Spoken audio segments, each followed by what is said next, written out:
Welcome back to the YouTube home for BamaOnLine.com. Travis Reier, senior analyst for BOL. It is time for a quad box of recruiting coverage. And right there we have Joseph Hastings, recruiting analyst for us there at BOL. And of course, just below me, this is kind of like the Brady Bunch of recruiting, I guess. Andrew Bone, senior recruiting editor for BOL, and then our site publisher, Diagonal down there, Tim Watts. Guys, it seems like folks like the quad box, so let's get another one going. Let's do it. Let's get it. So let's get into what's on the horizon for Alabama football recruiting. It's been a productive stretch of commitments for Kalen DeBoer. I know, Andrew, you have outlined 200 plus prospects of some sort have passed through Tuscaloosa during the spring practice period. But I know you've also reported for us there at BamaOnLine.com that in terms of official visitors on the horizon, that's another number that continues to surge.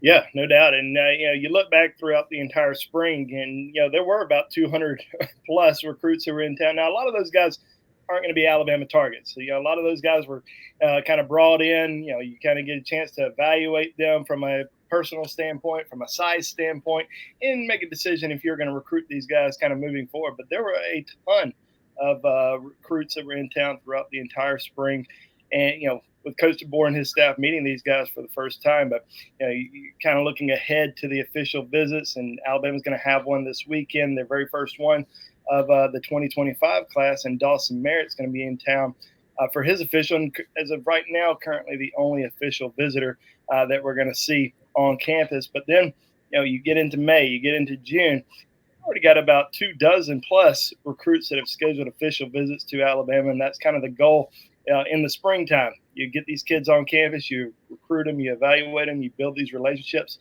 The goal is to secure an official visit, and Alabama's been able to do that with a lot of top guys. So, Tim, where are we at now in this process? I guess Andrew kind of just laid it out for us. Coming out of spring practice, official visits being set, but you also have to meld this together, I guess, with the transfer portal window coming open. So, how does this staff go about dealing with all these different balls in the air, so to speak, and where do we go from here?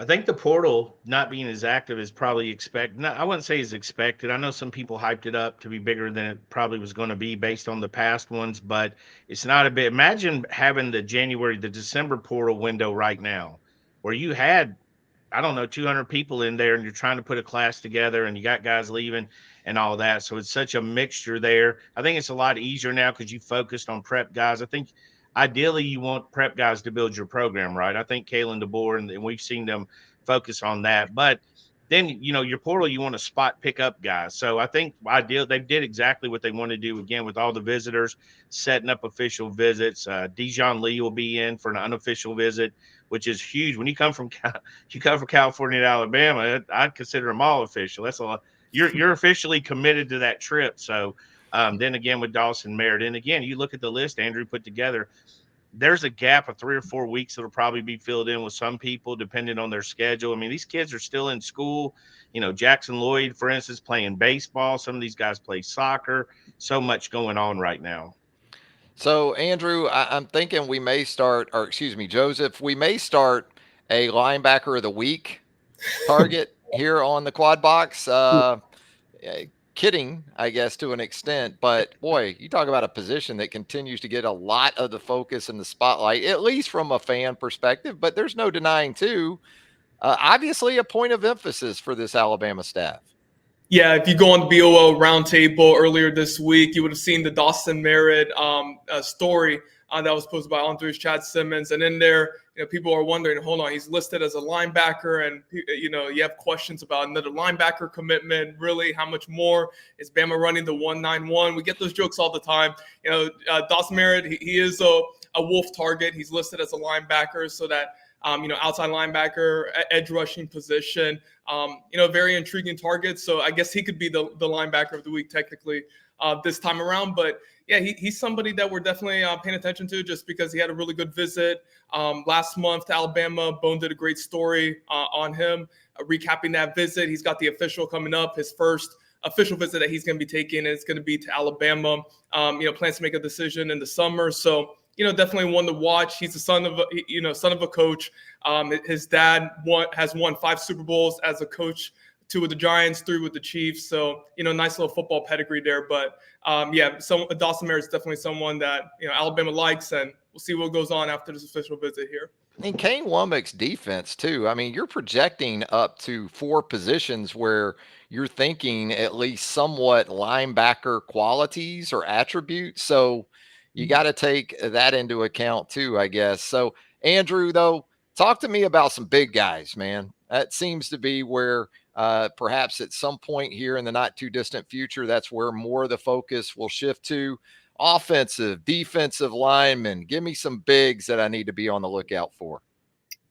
I think, and I'll let Tim talk about O-line because I know that's his favorite position. So we'll talk. I'll talk a little bit more about the defensive line. But Dancing Bears. Yeah. That's right.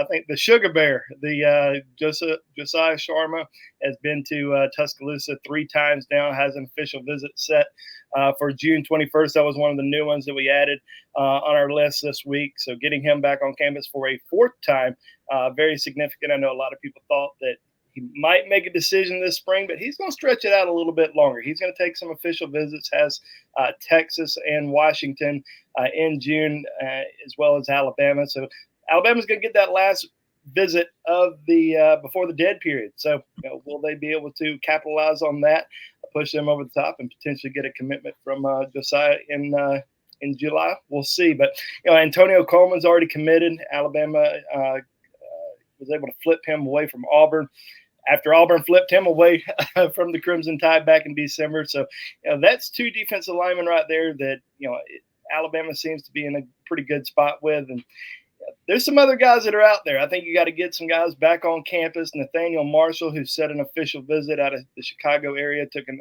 unofficial back in March.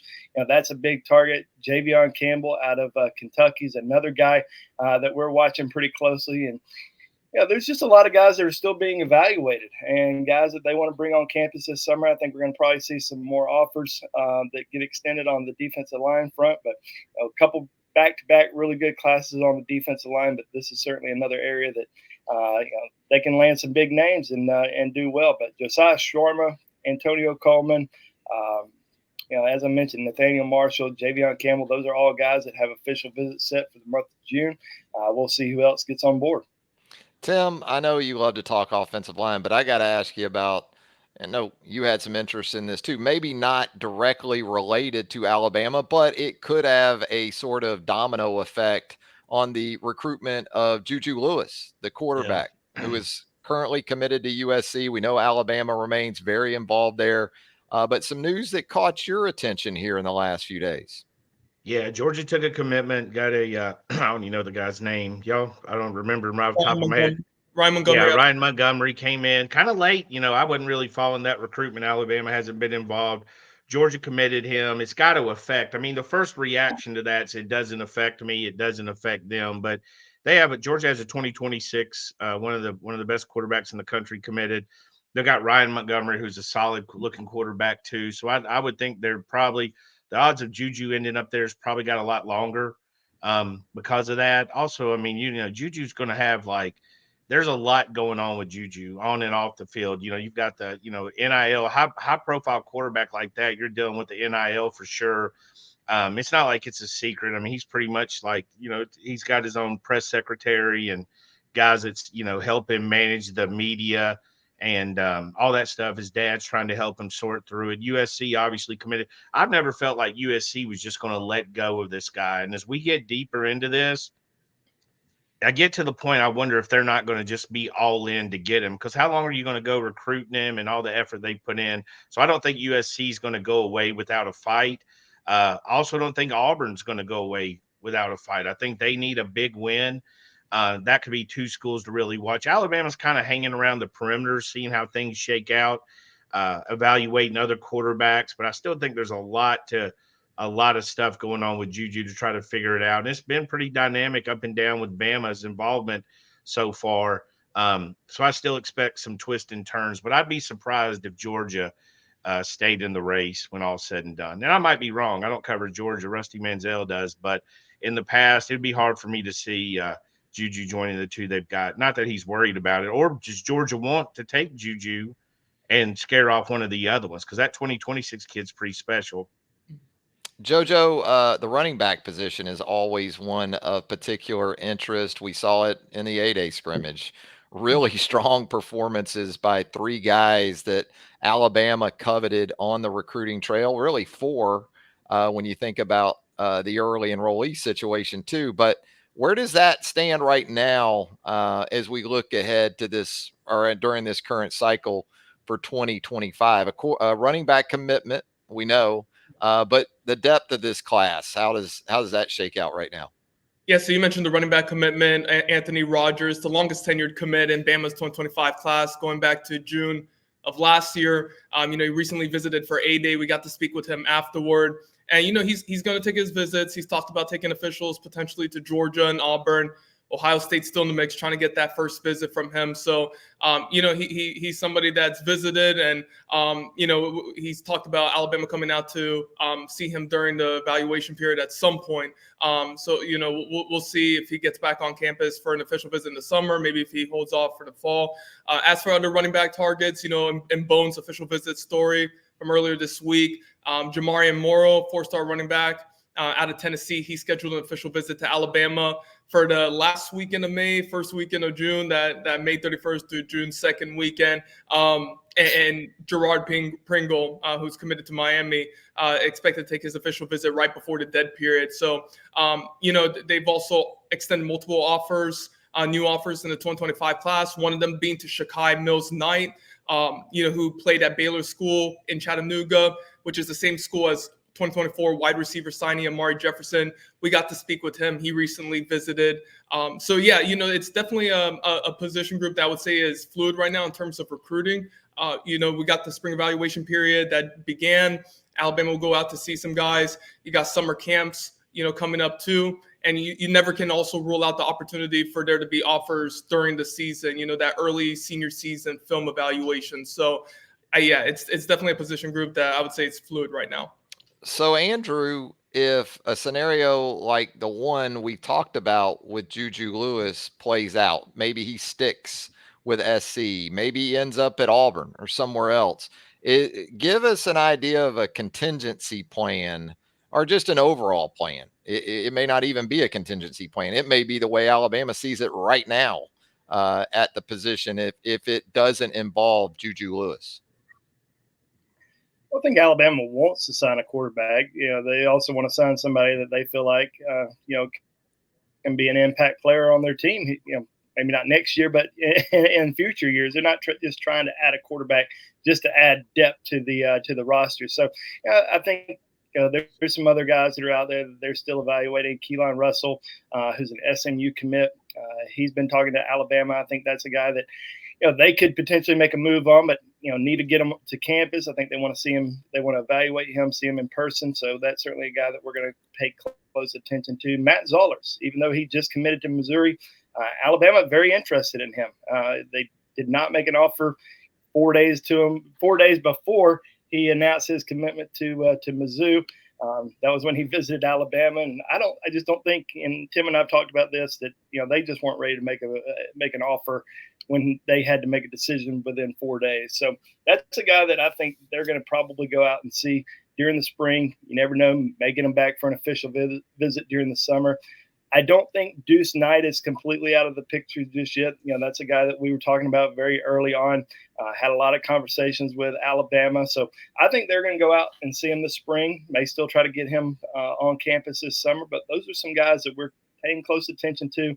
And I'm sure there's some more guys on Alabama's radar that we don't know about just yet that they're going to go out and see this spring and try to get to camp in June. Tim, On3 rankings were recently updated. Give me some general thoughts on how that played out with Alabama commitments. Obviously, Latsier Brooks, a guy that we continue to just hear great things about. Our eyes tell us a lot of great things about Latsier Brooks, but kind of how that has impacted this still forming Alabama class. Yeah, I still think, April rankings are still so early for me. I know the fans get excited. I like to watch them too, but it's really like putting the domino, it's like putting a puzzle together where you find a guy, you find a piece that fits, and then you put it in. You can't really do collectively. I mean, Lazier made a big jump. They call it the Bama bump, which is just like lazy and uneducated and hateful and jealous. And I got a lot of other adjectives, but, it all would end and grow up. That's not really, I mean, you watch this film. I even had people texting me, how does this guy make the big jump? And I said, watch the film or don't talk to me. Shut up. I don't care. I don't care. You're looking at numbers and having an opinion. We're not CPAs. We're not accountants. Watch the film. Tell me what you think. I didn't have yet to have anybody watch the film and not be impressed. Not a single human being on earth. I feel like if I showed that to my daughter, she'd be like, good Lord, he's fast. He's good. So I don't worry about that, but made a jump up in that top 100 range. I still think based on some of the other, he was the best sub 6 foot wide receiver I saw. And I mean, there's still, you kind of got to divide them into groups, but he went up really good bit. Jaden Harmon, I thought made a nice jump. He's a thumper. He was headed to go up before he even announced he was committing, for the record. All these aren't done just for the ones that doubt. These aren't done like the morning a kid commits. These are done weeks in advance with a date set to on a certain day. That's why they announced, hey, on April 15, we're dropping the rankings, and May 3rd. So I thought Alabama's did a good job. I've been really impressed with this staff because of their evaluation skills. Travis, you remember early on, Andrew, you remember early on when Saban got here, we would find an offer, Kareem Jackson. No, Yeah. never really covered him. Guy wasn't ranked. He got the Bama bump. He got the NFL bump. He got the pay bump. He got the All Pro bump, by the way, after that. But he's a guy, that's an example where they came in and found guys. This staff's similar. Jackson Lloyd, Josiah Sharman, all these guys they've recruited, a lot of them have went up in the rankings, and they all won't end up at Alabama. They will end up at other places. But the evaluation from this staff, I've been impressed with.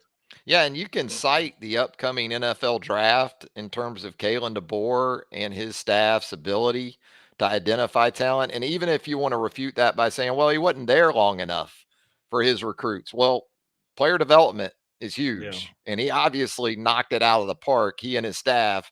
When you think about the names that are going to be called, we talked about this before. The race between Alabama and Washington for total draft picks next weekend, it's going to be pretty fascinating to watch play out. So let me ask you this, JoJo.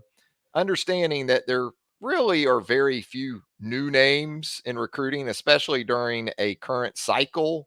Latsier Brooks, kind of that kind of guy. As Andrew told us before, there was history with Brooks between the previous staff and him. So he wasn't entirely new, may have felt that way a little bit. But in terms of stock risers, if we did a stock report maybe on some guys who are trending upward with Alabama, not so much even just in terms of their interest in Alabama, but perhaps the other way around too. Definitely, yeah. We're going to definitely be watching for these upcoming official visits that we mentioned before. Seeing who actually gets on campus for officials.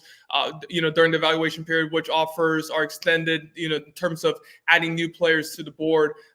In terms of stock up, you have to look at a guy like Michael Carroll, who got on campus twice in the span of 3 weeks. Recently, for A-Day, Bone did a story on his visit with his father, getting to meet Nick Saban, getting to meet Landon Dickerson. They met each other at the airport, flew down, talked with each other there in Tuscaloosa. So he's somebody definitely to watch as well. I think Tim has brought up someone by the name of Jackson Lloyd. We've been talking about him a little bit just in terms of, anytime you see someone come over from California to Alabama multiple times before their official visit, that's something that we're definitely watching, which kind of leads into the next one, Dijon Lee. It's still there, neck and neck with Georgia. They're battling it out, but to get him on campus again, especially when there was a lot of talk about him visiting for Georgia's spring game over Alabama's, to get him on campus again is definitely going to be crucial for the Crimson Tide. So, interested to see how things play out with this current class. From a rankings perspective too, you look at, a guy like Luke Metz, who, when you get to see him in person, I think that's going to be the biggest thing. Can you get an in-person evaluation from him? He's somebody I could see potentially jumping into the on 300. Zymir Smith as well. He's somebody who's very dynamic on both sides of the ball, offense and defense. So, yeah, I thought the rankings release, I agree with Tim on that. It's still really early. There's going to be multiple updates until the final one in early 2025. But, as things stand right now, Alabama has the number 6 class in the country after most of that previous class, departed, decommitted. So I think the staff has done exceptional so far with their evaluations. Andrew, let's talk about the West Coast, because there seems to be a real point of emphasis with the guys out that way. And I guess it's understandable, right? You got a staff coming from out there. Courtney Morgan, Kalen DeBoer, their familiarity with it, but certainly Alabama's foundation that was laid many, many years ago under Nick Saban. Is that's what's happening here? Those two things kind of coming together and keeping Alabama very, very relevant out on the West Coast? I think so. I'll never forget a coach telling me, this was probably back in 2010, 2011. He said a lot of these West Coast guys were never really that interested in Alabama. And then Alabama played in the Rose Bowl, and all these kids that were, a little bit younger, maybe they were 8th grader, 9th grader, they saw all these Alabama fans out in California, and they were just blown away by the fan support and made them a little bit more interested. And then Alabama obviously won the national championship that year in 2009 at the Rose Bowl against Texas. And all of a sudden you start seeing more and more West Coast kids visit Alabama, and obviously that helped. But I think this new staff, their connections is kind of, more so the reason we're seeing a lot of these other guys that have visited, because Jackson Lloyd, Josiah Sharma, Abdul Sanders, some of these guys weren't necessarily on the previous staff's radar. Now all of a sudden you're starting to see more guys that have started visiting. Dejon Lee, as Tim mentioned earlier, is going to be visiting Alabama for the 3rd time this weekend. So that's huge to get him back, especially before an official visit in the summer. And, we're going to see more and more West Coast kids that are going to visit. We've seen a lot of juniors, 2026 guys and 2027 guys visit throughout the spring from the West Coast. And I think those connections with the staff have certainly paid off big time for them. Yeah. And by the way, we certainly hope you'll subscribe to our YouTube channel here. If you haven't already, hit that subscribe button, turn on those notifications. You'll get all of our YouTube content as it drops right here on the YouTube home for BamaOnLine. All right, Tim, we're going to talk offensive line specific with you, because we know it's an area near and dear to your heart. We've heard some names mentioned. We know one in particular that you're particularly enamored with, multiple sport guy that we talked about here on the show in the past. But give us a little bit of an overview and the approach with this staff, because even coming out of last season, doing a little bit of research, I saw the differences in maybe size and how Washington went about offensive line play in comparison to Alabama. How has that sort of shook out at Alabama with Kalen DeBoer? I was most curious to see what they would do with the offensive line. Kalen DeBoer and staff. He has Courtney Morgan on staff, who's a former offensive lineman, heavy in the recruiting too, leading the way as the general manager. But the philosophies here were so different. I thought that was the biggest out of all the other positions. The defensive linemen, they're kind of the same thing. DBs, wide receiver, everybody's come, but the size difference in what the former Bama staff wanted. I mean, again, Washington's biggest guy's like 340. They say, hey, Washington has a big guy that's getting drafted at 340. Well, he's 25, 30 pounds lighter than Alabama's tackles last year. That's how big the guys were. So we've seen that philosophy. So they reached in, they got the guys they want. You see guys like Jackson Lloyd, Michael Carroll, guys like that. That's kind of like you can build them up, and that was really popular, back in the NFL. You had a lot of guys that were former tight ends going into college who grew into tackles and ended up high in the draft and having good careers. But you see these guys kind of doing that 280 range. Jackson Lloyd's just the one that, I know he was one of the first ones mentioned. We knew nothing of him. I don't remember any connection to the former staff. And then we watched his film. He's impressive. Next thing you know, he's got basketball film, he's got baseball film. He's trying to hit inside the park home runs. He got called out at the plate. Questionable call, in my opinion, but big boys running around trying to get inside the park home run. So the philosophy difference has been bigger. You see Andrew Babalua, it's a guy they're trying to make a run at. We've had a lot of good updates. Michael Carroll again. Hardy Watts is a guy outside of my name that I was interested in to see if he'd visit. No relation? I'd say this on the round table. If he goes to the NFL, you're damn right we're related. If Second he cousin, doesn't, first removed. I don't know. If not, I don't know. If not, his son. if not, we'll figure that out. But if he goes to the NFL, definitely asking for tickets. So yeah, I think the biggest thing for me, offensive line, has just been the philosophy and seeing the changes. But they've done a great job. I mean, they've got a close on them, obviously, but the table is set. There's a lot of good options on the plate. So, Joseph, for a class that doesn't have a quarterback commitment right now, and you typically associate that position as sort of the ringleader from a commitment standpoint of helping to rally the troops for a class, give me a guy or two right now that you've dealt with, Andrew too, that kind of gives you that vibe that might be that sort of person, that leader for a class. Yeah, I think Bone's gonna agree with me here. It's Daryl Duke Johnson. He's somebody that tweeted out a day before Jaden Harmon's commitment. He's like, we got another one following Lacier Brooks' commitment. He's been tweeting out at Lagonza Hayward. We did a story on him recently where he talked about recruiting Julian Lewis as well. He's somebody who's been very active, and he kind of has that it factor. When you get to meet him in person, talk with him over the phone, just see his interactions with everybody else. He has that it factor. He's located in Georgia, a state with a lot of talent. He's been recruiting guys already. So he definitely has the markers of that, leader of the class early on, kind of similar somewhat to, Jalen Bakwe, how they've kind of approached things. That's kind of the parallel that I've drawn so far. But who knows, there could be another commitment who comes in and immediately lights things up, just in terms of having that it factor, having that star power, being active on social media, which is a huge thing as well. Being willing to text, DM their fellow peers. But Daryl Duke Johnson's definitely the one. You think in in-state, maybe a guy like Antonio Coleman could be someone who starts reaching out, starts doing some recruiting of their own. But I think Daryl Duke Johnson's definitely the answer there. Andrew, there is representation in this commitment list for 2025 where the state of Alabama is concerned. It just feels like it's been a minute since we've gotten or seen a commitment from an in-state kid to UA. What's out there on the horizon that you think could sort of get Alabama back on that trail as far as in-state guys for this current class are concerned? I think it was big when Alabama was able to flip Antonio Coleman, back from Auburn after he had flipped, to the Tigers back in December. Getting him back on board was huge. Obviously, getting Ryan Williams back on board was huge. But they've been able to keep Anthony Rogers and Miles Johnson, two of the holdovers from the previous staff, and then they were able to get Derek Smith, the number two recruit in the entire state of Alabama. He's listed as an athlete, listed as a safety.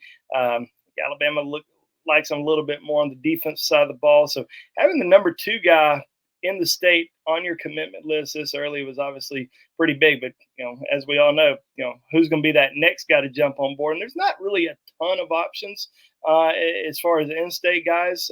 Micah DuBose, probably the one guy a lot of people are watching pretty closely.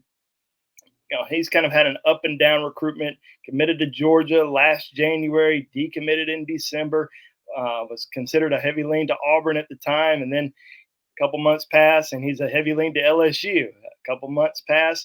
Now Alabama's starting to gain some momentum there. I wouldn't name them as the leader, but they've gained some steam there, and they're going to get him on campus next month for an unofficial visit, and again for an official visit in that last weekend in June. So, those are some of the names that we're watching pretty closely as far as Alabama and Auburn commitment. Caleb Falk, edge rusher, is also scheduled to take an official visit to Alabama in June. So those are some of the names that we're watching a little bit closer as far as in-state guys are concerned. Tim, what? What, Go ahead. Travis, one thing, we hyped up this class as being one of the best one, but it did take a hit when Ryan Williams left. I mean, that was, we thought, True. Naeem offered and Ryan Williams were going to be top 10 guys. We felt comfortable saying that. We knew there was other guys that were going to be top 101 candidates like Derek Smith, who I still think is, going to be considered for 5-star, Anquan Fagans, who's certainly a top 100 guy and be considered higher. DeBose, Coleman, we're all big names. But some of these guys aren't panning out like we thought. I'm not going to call any names out, obviously, but their recruitments aren't going.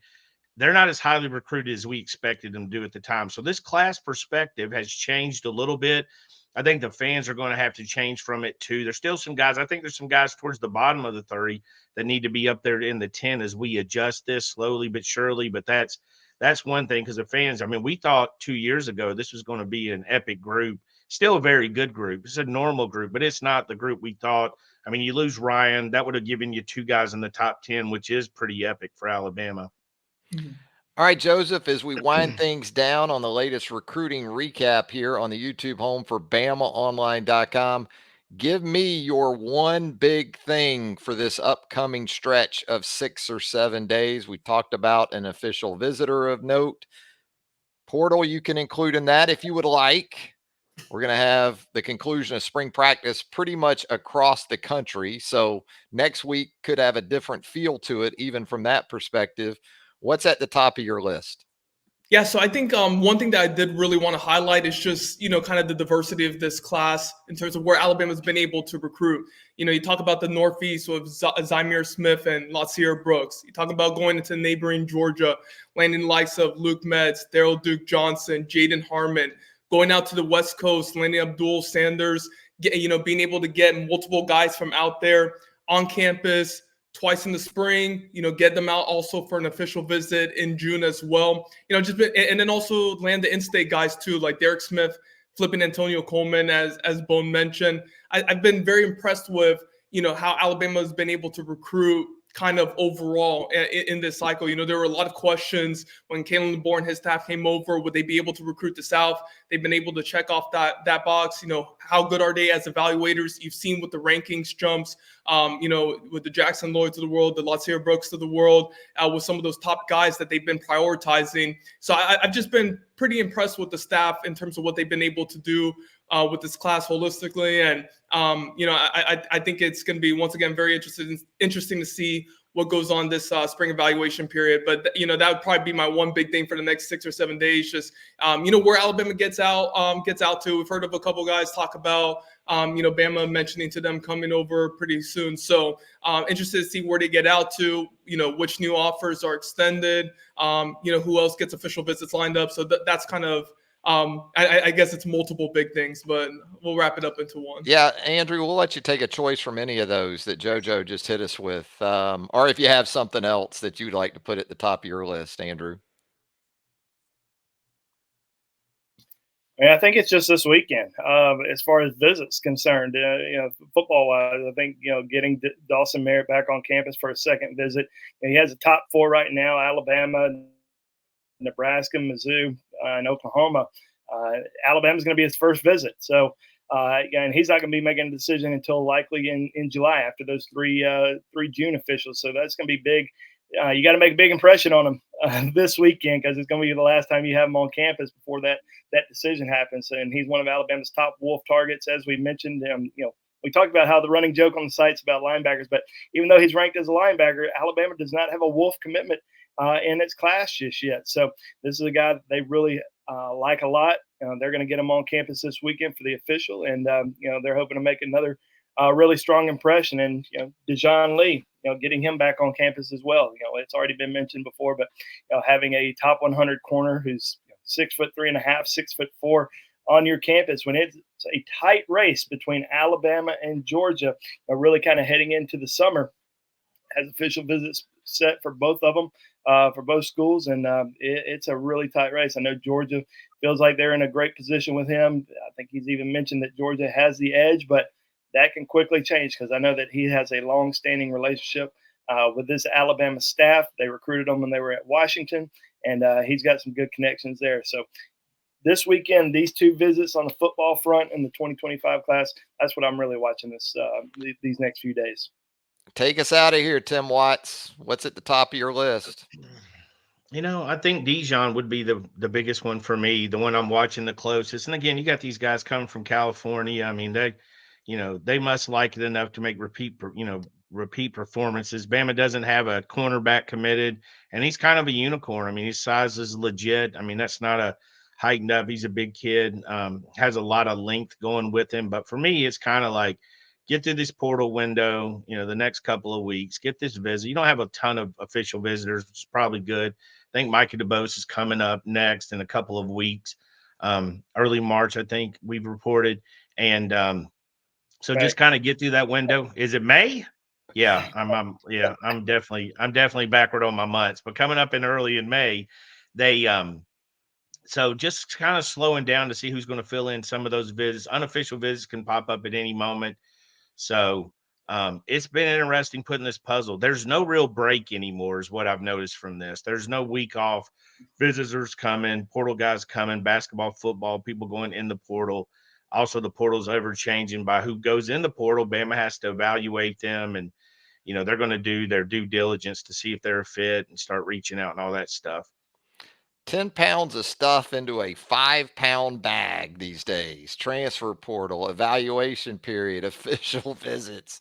Just incredibly different than it was just 3 or 4 years ago. But I we've don't got you mind it. covered. I don't mind it. I'm going to be don't mind it, honest. but it is different. We've adjusted to that. We've seen plenty of people saying about the good old days. I don't mind this. I don't mind this. It's year-round. If you love sports, it's year-round sports. It is. There's no doubt about that. It's every minute of every day sports. We've got it. We got you covered right there at BamaOnLine.com as well. Joseph Hastings, Andrew Bone, Tim Watts do such a great job for us there at BOL. And of course, Charlie Potter, Clint Lamb, Jimmy Stein, those guys tremendously valuable to us as well. Guys, it was a lot of fun, very informative. Look forward to doing it again real soon. Let's do it. Everybody have a good weekend. Absolutely. For Joseph, for Tim, for Andrew, Travis Reier, thanks again.